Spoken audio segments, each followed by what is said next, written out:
embellishment, that is the pearls and the stones. So I can't allow my machine run on pearls and stones, so I have to take them off.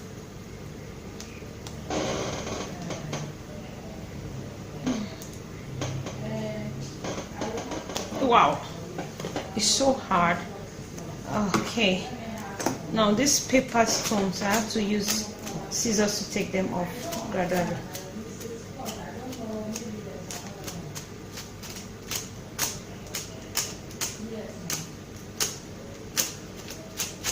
So that I'll be able to sew using the sewing machine, because when your sewing machine runs on stones and pearls, it breaks the needle. Sorry, yeah, it breaks the needle. So you have to be careful. So when you are sewing, is not the point where you have pearls and stones.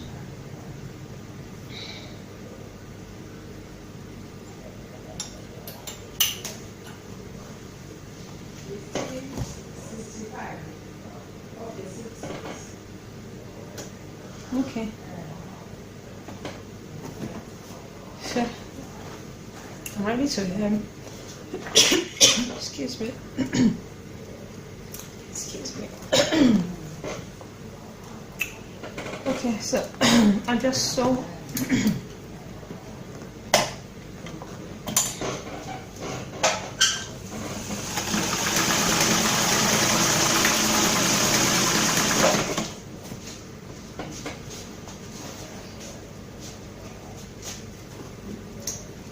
What can I do for you?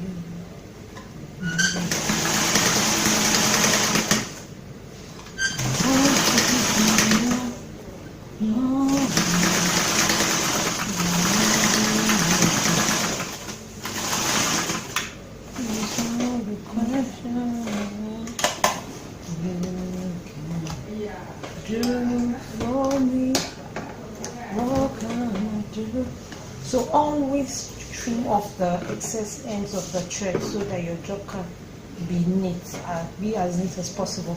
So after I'm done with this one, I'll do the other end. Okay, now for this other end, I'll look for where my pin is. Oh, I think I lost it. I think the pin fell off or something. Can't find it, but it's not so difficult to get that point. Okay. So the easiest way to get the point is that there's actually a measurement. Now, from the last pleat, from the last point, the point of your 19 that gets to the 50, because the tie is like about 2 pleats. Now, the next pleat after the tie is the one that is 19. How do I know? Is where I have the whipping of the pleated gilly. That's where I'm going to put my tape roll from the whipping. The first end, that is the first end of the whipping. I'll pull the tape roll out this way up to about 3.5. So about 3.5. So here, that is the point I'm going to make my cut. So instead of, if you don't want to put it on the head, instead of putting it on the head and testing it, you can just look for where your whipping started. That is for the ends of your pleat you created. There's a point where you can see the whips. These are the whips. Some of them are here, but I'll move to the first one that is inside. So I'll measure 3.5 from this point, measure it out. So I have 3.5, my 3.5 is here. So that means I'm cutting from here. From this 3.5, that's where my fold is supposed to be this way. So now, if I want to cut this way, I need the end I'm going to hem, and I'll need about 1 inch. So this is about 1 inch for my hemming. So I'll cut it here so I can have 1 inch to hem.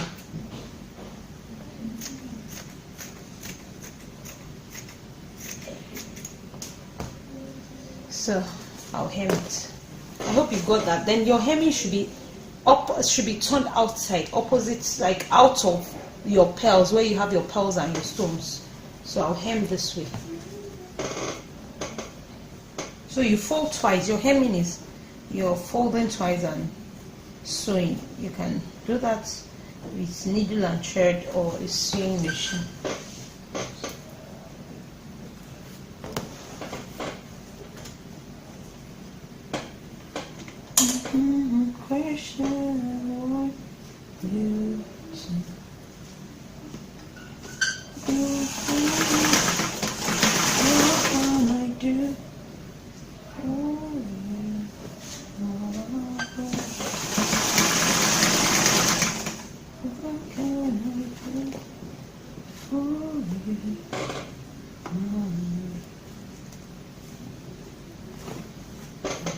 You should know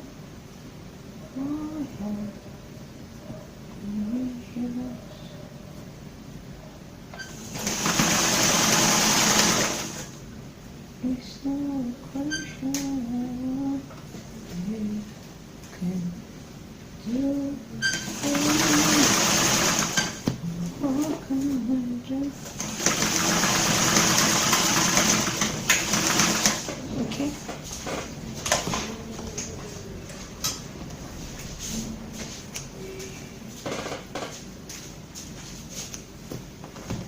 So I'm done doing that for both sides. So the next thing to do is to tack it down. So you can see I have excess fabric. So now I'll create the pleats like I did when it was on my head. So this end you should have pleats, like a bit of gathers like this. You can see some gathers here. So I'll just create the gathers here. I'll create the gathers like this. So this is what you do. Take this end and pleat it like this. Just those tiny pleats. Hope you got it. Look at me. Let me do it again. Now this is the end. After sewing it, you put it down and then create small pleats this way, so that at the end of the day this is what you have. So this is what you have. So if this is too big, it looks like it's big. Now I can pull it in this way. You can pull it in this way. You can pull it in this way. Or if you want it bigger, you pull it out. So if I want it bigger, I'll pull it out like this. So it's big. But I want it to be balanced with the front. So I'll pull it down, make it a bit smaller like this. So this is fine for me. Then after doing that, I'll tack it down. So this is my tie. Eh? Now when you're holding, you know, when you did the pleat, it was like this. When we did the gathers, when we gathered it together, it's like this. So now to sew it down, you turn it around. So I'm pulling this end, this other end, I'm pulling it inside this way. So at the end of the day, this is what I'm going to have. So at the end of the day, this is what I should have. So don't turn it the other way around. Don't turn it like this. Don't turn it. No, you sew it out like this. You see?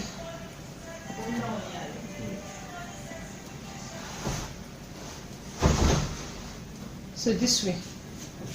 So I'll tack it down like that on both sides. I'll do that for both sides. Okay.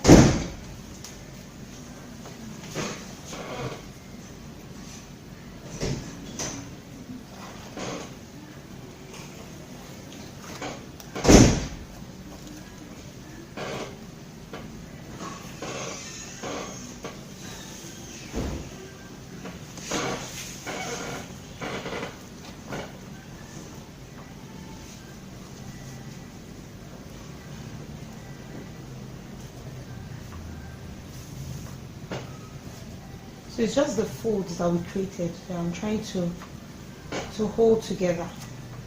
You know, those small pleats that we created, trying to hold them together.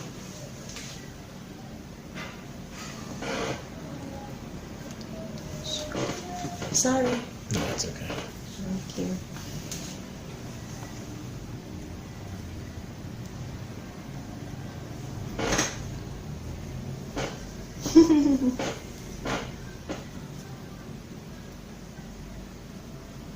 Oh, thank you, Jesus. Okay. So now I've secured it. You can see stain. So after securing, I'm going to pull this other end and pull it out like this. So pulling it out, I've pulled it out. Then I'll go to the back now. So I'm going to the back. You see that this is the other end. This one is down. This is now at the edge of your top of the crown. You see this other one? You can see this is the whip area, and the whip area, some of them seem to be loosening. It's not looking neat. So I don't want this part to show like that. If I leave it this way, it will be obvious it's like not hand tied, like maybe it's an auto. And I don't want my gele to look really auto. So I'll fold in, probably take this other end and use it to cover the whip area. I'll just use the needle and thread to just tack it to that point so that it shows. So I use the needle and thread to hold down this other flap. I just want the flap to cover up the whipping ends. You just use it to tack a little, not really firmly. You don't want it so firm because you want it to look natural, like it's just, you know, you tie your gele and you just use one end to cover up something. So it shouldn't be like firm. Shouldn't be firm.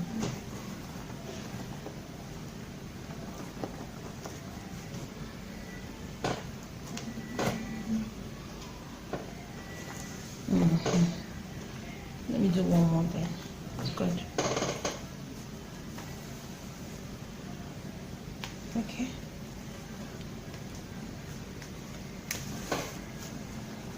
And I'll tie it at the tip of the thread. So I'll repeat this same procedure on the other side, and then my gele is ready for wearing. Okay, now see what it looks like on this end.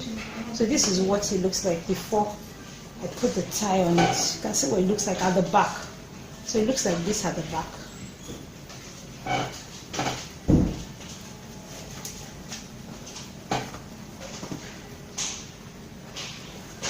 So this is what it looks like at the back. Then at the front, this is what it looks like in front.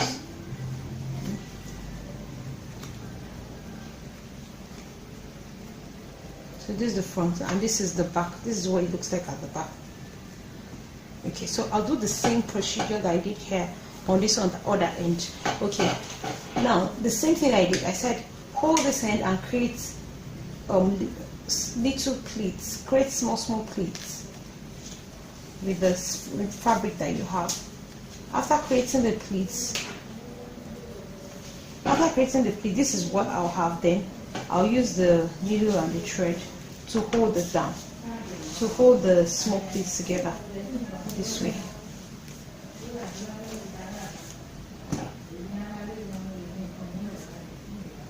Okay.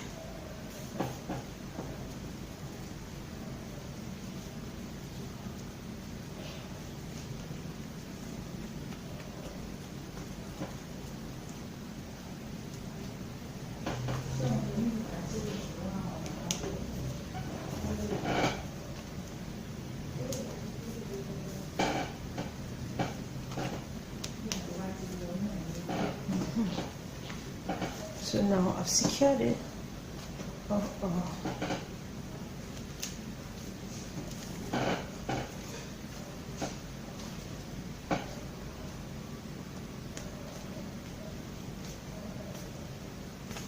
Okay, so I'm done securing this end. So you can say I have this protruding end, I have one end here.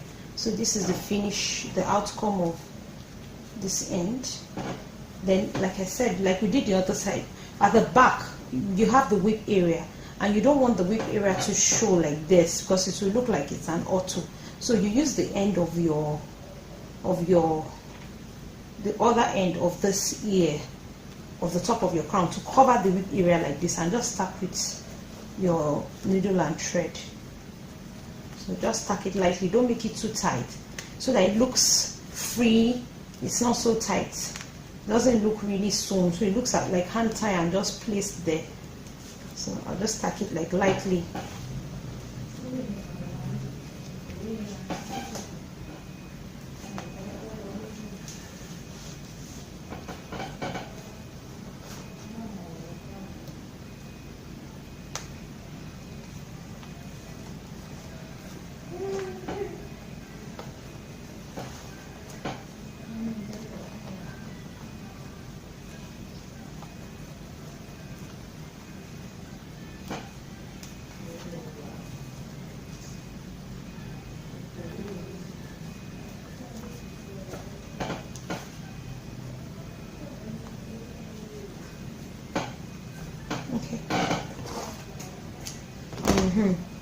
Now our crown is finished, is neat, and is ready to be attached to the base. So we just finished the top of the crown. So the next thing is attaching of the crown, of the top of the crown to the base, or attaching the crown to the base. Okay, now I want you to see our finished product. This is the back of the crown. This is the back of the crown. As you can see now, this is the back of the crown, and this is the front of the crown. This is what, so it has this end that will give you your finish, natural daily look. Okay, so we'll move to the attachment of the base to the crown now. Okay, so now we're ready to fit in to attach the crown to the base. So in doing that, I'll place the base on my head and fit it properly. And I'll do this by clipping it at the back this way. Make sure it's firm. It's like tightly clipped to the back. So after doing that, you see it has a little bit of opening in front. By the time you move it backwards a bit, the opening closes up like that. So then I'm ready. So I can decide to hold it down to close it by doing this. I'm using a pin, an office pin, to secure it down. Office pin to hold it down.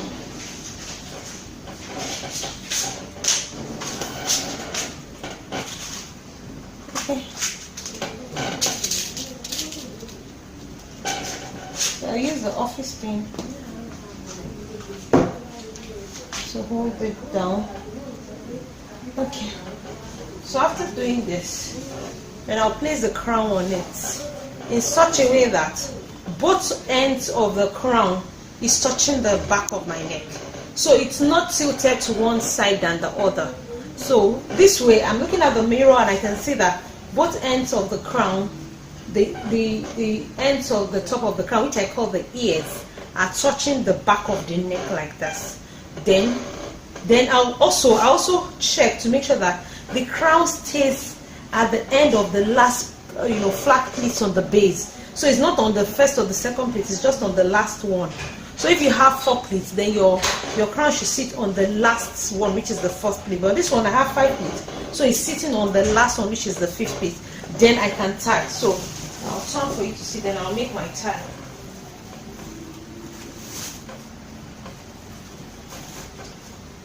If you notice, one of the hands is shorter than the other. That's the way it should be. The short hand should be about 9 inches, and the longer should be about, I think, 14 to 15 inches. So that way it will be balanced by the time we make our tie. So, and then it will flap. If it's too long, it will be flappy after tying. So this is the way it's going to look. So you can see it already looks good, but the only thing is that my top of the crown has moved forward, and I don't want to attach it this way together, so I'll have to loosen it and retie it.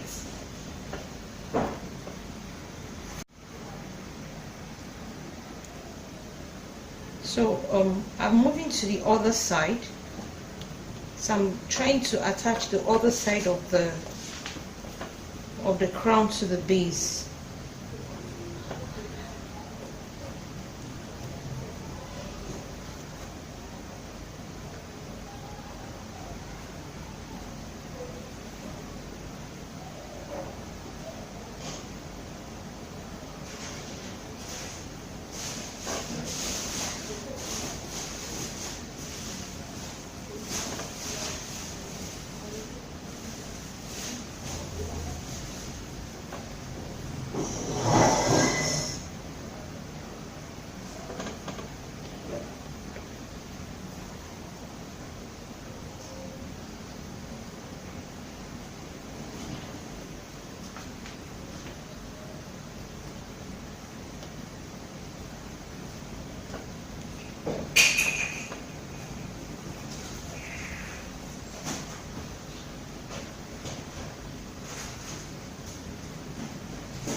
So I'm still sewing 2 pleats from the top of the crown to the base. So just for me, anyone that works well for you.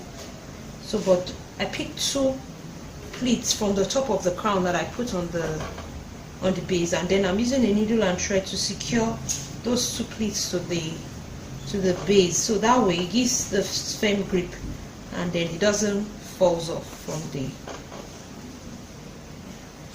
crown.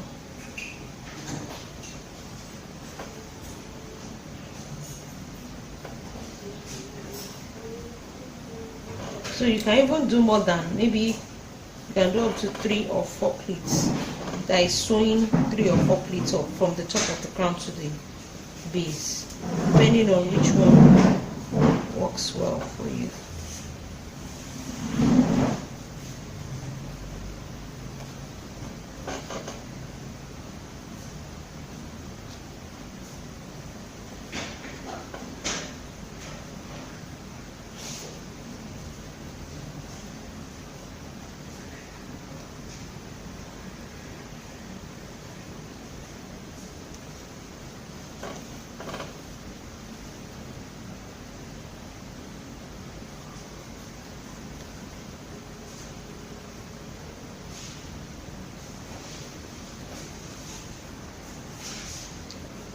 Let me reiterate this, that as much as possible avoid having thread run through your base.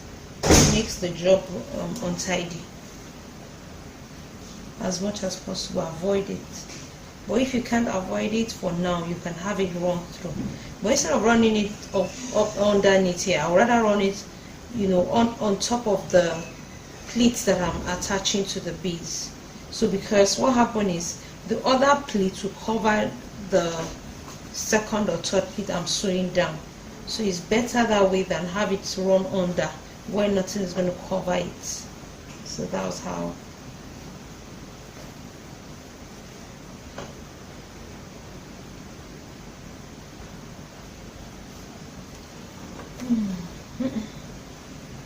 Yeah, thank you, Jesus. Wow, I'm exhausted.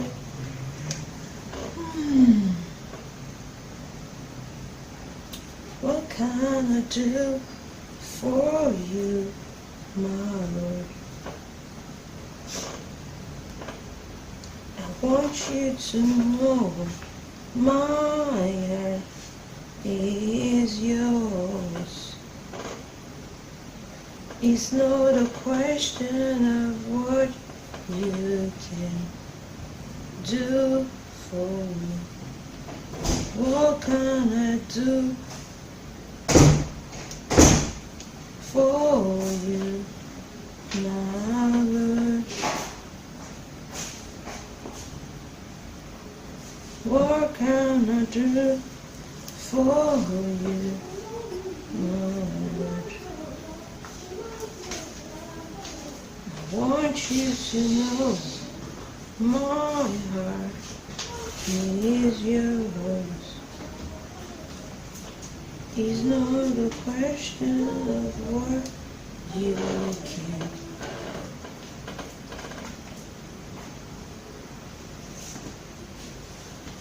do for me. What can I do for you? So as you're sewing it, trying to, secure both the top of the crown to the base, don't forget that when you're moving towards the tie, you avoid sewing down the hook and loop together, because if you mistakenly sew it together, you might have to loosen it again. So my needle is stuck. I have to use the plier to pull it out, because I actually pull the needle through several pleats, and that made it got stuck. Same thing I'm doing right now, using my plier to pull out my needle. Okay, seems like I'm done. Okay, so I'll knot the thread, but I don't want my knot to be visible I don't like my knot being around where around the base, or I don't want it to be in a place where I don't want to touch the natural hair, or in a place where it will be seen easily by the eyes. So I put it inside so that I can hide it in between those pleats. So now I'm going to knot it and cut it off. So our gele is ready. See, it's only required patience and diligence. You know, patience and diligence, and then our gele is ready. Our outer gele is ready to be worn. So let me wait, and then we're good to go for our event. Okay, so this is the outcome after being attached. So this way, you can hold the base and check it. It won't fall off. It won't fall off from the base because it's already well secured. And if you look inside, you see that the threads are not running through the inner part of the base. So that way it is good. So I put it on the head and clip it at the back.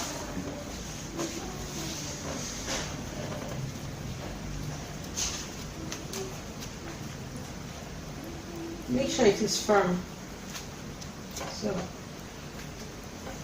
as much as possible, I want it firm. So, after clipping, then I'll secure the other part of the base this way.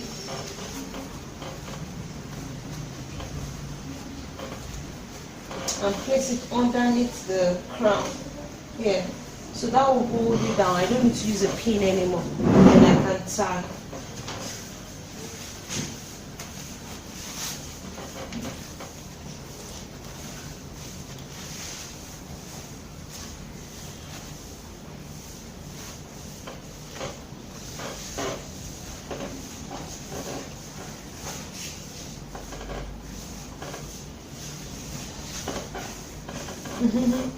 You see, the sight of the outer gele makes me smile. You see, while I was working, I wasn't smiling, but when I look at myself in the mirror and I see the beauty in the outer gele, I just can't help it. I just keep smiling.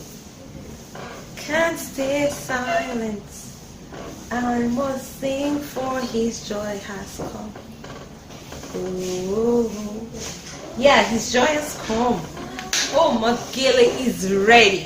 Thank you so much. Hope you enjoyed the class, and I hope you're able to pick one or two things. Revisit the video over and over again to get your finishing, and anywhere you have issues, you can just give me a call. You have my number. Thank you so much. So this is the finished products we have right now, as you can see. So if you think if you have any suggestion you want to give me so that I can work on to improve, and also if you have any